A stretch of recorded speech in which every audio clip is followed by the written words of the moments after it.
السلام علیکم۔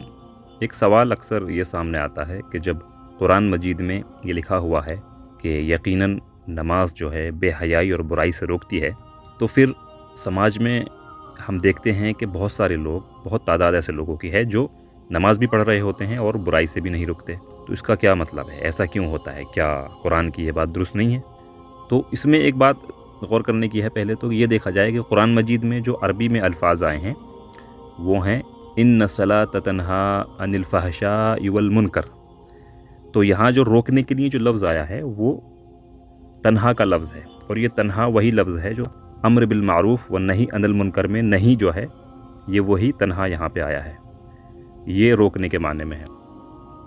تو اس کے متعلق اسلامک اسکالر ابو یحییٰ صاحب اپنے ماہنامہ انذار میں لکھتے ہیں کہ یہ بات واضح رہنی چاہیے کہ امر و نہی عربی زبان میں ہر حال میں حکم دینے کے مفہوم میں ہی نہیں آتے، بلکہ اس سے مراد تلقین بھی ہوتی ہے۔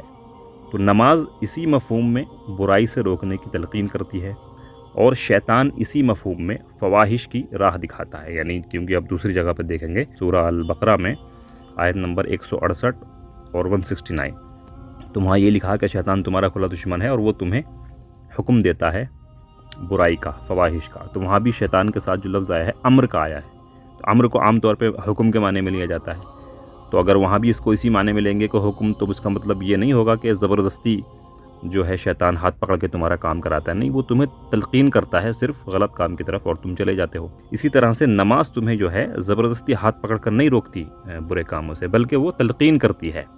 انسان کے اندر یہ بات کہیں نہ کہیں پیدا ہوتی ہے کہ میں نماز بھی پڑھتا ہوں، اللہ کی عبادت کرتا ہوں، اور جب وہ نماز پڑھتا ہے دن میں 5 بار، تو کہیں تو اللہ کی یاد بھی اسے آتی ہے، یاد میں رہتا ہے۔ پھر وہ جب برے کام کی طرف جاتا ہے تو اندر سے کہیں نہ کہیں یہ ہوتا ہے کہ میں نماز بھی پڑھتا ہوں اور اللہ کا بندہ ہوں اور عبادت بھی کرتا ہوں، اور پھر برا کام بھی کر رہا ہوں، لیکن پھر وہ اس کے باوجود نہیں رکتا۔ تو نماز کا کام صرف اتنا ہے کہ وہ تلقین کرے گی، آگے کی ذمہ داری انسان کی ہے کہ وہ رکتا ہے یا نہیں رکتا ہے۔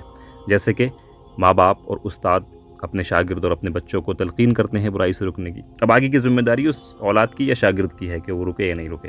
تو یہ پورا معاملہ ہے۔ تو اگر اس چیز کو دھیان میں رکھا جائے تو یہ جو سوال بار بار پیدا ہوتا ہے، اس کے معاملے میں بہت سارا جو کنفیوژن ہوتا ہے وہ حل ہو جائے گا انشاءاللہ۔